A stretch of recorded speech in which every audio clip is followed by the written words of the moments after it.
সুপ্রিয় দর্শক, ছোট অথবা বয়স্ক যেকোনো বয়সের বেগুন গাছে কি করলে কম খরচে অধিক পরিমাণে বেগুন ধরাতে পারবেন? বেগুন গাছে দেখা যায় ডোগা ফল ছিদ্রকারী পোকার আক্রমণে ডোগাগুলি ঠিক এরকম শুকিয়ে যায়। বেগুনে পোকা লাগা বা বেগুন গাছের পাতা কোঁকড়ানোর সমস্যা কিভাবে দূর করবেন? সুপ্রিয় দর্শক, সম্পূর্ণ ঘরোয়া পরিবেশে কিছু ঘরোয়া উপাদানের সাহায্যে একটি ঘরোয়া দ্রবণ তৈরি করে দেখাবো। এই ঘরোয়া কীটনাশকটি সঠিকভাবে গাছে দিতে পারলেই এই সকল সমস্যা থেকেই মুক্তি পাবেন। তো দ্রবণটি তৈরির জন্য মোট 3টি উপাদান প্রয়োজন। আসলে আমরা প্রথমে দেখে নিই। তো প্রথমে নিতে হবে কিছু পরিমাণে দেশি নিম গাছের পাতা। তো নিম গাছের পাতা হয়ে গেলে তারপর নিতে হবে কিছু পরিমাণে সজনা পাতা। এরপর নিতে হবে প্রাকৃতিক একটি হরমোন, সেটি হচ্ছে অ্যালোভেরা। তো অ্যালোভেরা প্রত্যেকের বাসা বাড়িতে অবশ্যই থাকবে। সুপ্রিয় দর্শক, এই 3টি উপাদান প্রথমে দ্রবণটি তৈরির পূর্বে আপনারা একটি জায়গায় জোগাড় করে নিন। কারণ এই 3টি উপাদান দিয়ে আমরা একটি ঘরোয়া কীটনাশক তৈরি করব যা গাছে খুবই কার্যকরী হবে। তো তার জন্য প্রথমে ঠিক এরকম বড় সাইজের একটি পাত্র নিতে হবে। তারপর প্রথমে সজনা গাছে যে পাতাগুলা থাকবে ঠিক এভাবে আস্তে আস্তে পাতাগুলো এর থেকে আলাদা করে নেবেন। সজনা গাছের পাতা একটি প্রাকৃতিক জীবাণুনাশকের পাশাপাশি প্রাকৃতিক সার হিসেবে কাজ করে। এর ভিতরে প্রাকৃতিক প্রচুর পরিমাণে পটাশিয়াম, ম্যাগনেসিয়াম বা ফসফরাস জাতীয় উপাদান থাকে। এরপরে কিছু পরিমাণে নিম গাছের পাতা নিয়ে নিতে হবে। অবশ্যই চেষ্টা করবেন দেশি নিম গাছের পাতা নেওয়ার জন্য। নিম গাছের পাতা একটি প্রাকৃতিক জীবাণুনাশক। এটা যে কোনো ক্ষতিকারক পোকামাকড়ের বিরুদ্ধে খুবই কার্যকরী। পাশাপাশি যে কোনো ছত্রাক বা ব্যাকটেরিয়া বাহিত রোগ থেকে গাছকে রক্ষা করে নিম গাছের পাতা।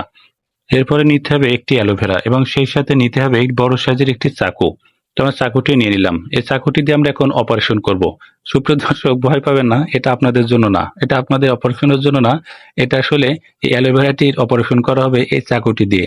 তো আপনার সাবধানতার সাথে দেখতে পাচ্ছেন ভিডিওতে দেখানো অনুযায়ী এই চাকুটি দিয়ে অ্যালোভেরাটি সুন্দরভাবে এভাবে কেটে ফেলুন। এর ভিতরের দিকে যে জেলির মতো স্বচ্ছ সাদা অংশটি আছে এই অংশটি মূলত ব্যবহার করতে হবে। অ্যালোভেরাটি দেওয়ার ফলে গাছে প্রচুর পরিমাণে দ্রুত বৃদ্ধি পায়। পাশাপাশি প্রচুর পরিমাণে ফুল ফল আনতে সহায়তা করে। তো দেখতে পাচ্ছেন আমরা কেটে সুন্দরভাবে ভেতরের যে স্বচ্ছ জেলির মতো পদার্থ এটা আমরা বের করে ফেললাম। তো চাকুটির সাহায্যে ঠিক এই যে জেলির মতো অংশটি থাকবে ছোট ছোট করে কেটে ফেলুন।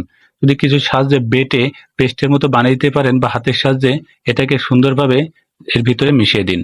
তো দেখতে পাচ্ছেন এই সুন্দর করে একটি 3টি উপাদান আমরা মিশিয়ে ফেললাম। তো তার ভিতরে কিছু পরিমাণে পানি অ্যাড করতে হবে। এই পানিটি অ্যাড করে এটির সাহায্যে সুন্দর করে এই 3টি উপাদান মিশিয়ে ফেলুন। ভালো করে মেশানো হয়ে গেলে এখন এই 3টি উপাদানকে আমরা একটি ব্যাকটেরিয়াল ফার্মেন্টেশন প্রসেসের মাধ্যমে ব্যবহার করব। কিভাবে ব্যবহার করব আসলে সেটা আমরা দেখে নিই।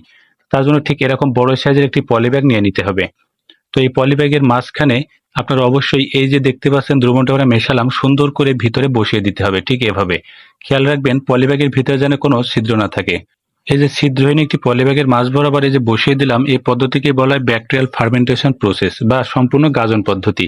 এই পদ্ধতির মাধ্যমে এই যে দ্রবণগুলা সম্পূর্ণরূপে পানির সাথে মিশে সুন্দর একটি সলিউশনে পরিণত হবে, যেটা গাছের জন্য প্রাকৃতিক কীটনাশক বা প্রাকৃতিক সার হিসেবে ব্যবহার করা যাবে।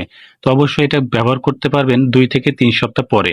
তো তার জন্য এটা আপনারা এর ভিতরে ভর্তি করে একটি জায়গায় রেখে দিন। তো মোটামুটি 2 থেকে 3 সপ্তাহ রেখে দিবেন। 3 সপ্তাহ পরে দেখবেন দ্রবণটি পচে কালো নীল রঙের একটি অসাধারণ দ্রবণ তৈরি হবে। তো আমি যেহেতু দেখানোর জন্য শুধু ভিডিওটি তৈরি করছি, তাই আমি এটা না রেখে সাথে সাথে ব্যবহার করছি। আপনি অবশ্যই 3 সপ্তাহ রেখে দিবেন। তারপরে একটি ছাঁকনির সাহায্যে ভালো করে ছেঁকে আরো কিছু এর ভিতরে পানি এড করে একটি স্প্রে মেশিনের ভিতরে ঢেলে গাছে ছিটিয়ে দিতে পারেন অথবা স্প্রে মেশিনের মাধ্যমে স্প্রে করে দিতে পারেন। তো দেখতে পাচ্ছেন এভাবে যদি স্প্রে করে দেন তাহলে নিশ্চিতভাবে বলছি আপনার গাছের পাতা কোঁকড়ানোর সমস্যা, বিভিন্ন বেগুনে যে পোকা লাগার সমস্যা বা ডোগা বা ফল ছিদ্রকারী পোকার আক্রমণে যে বেগুন গাছের সমস্যা হয় সকল সমস্যা থেকে মুক্তি পাবেন।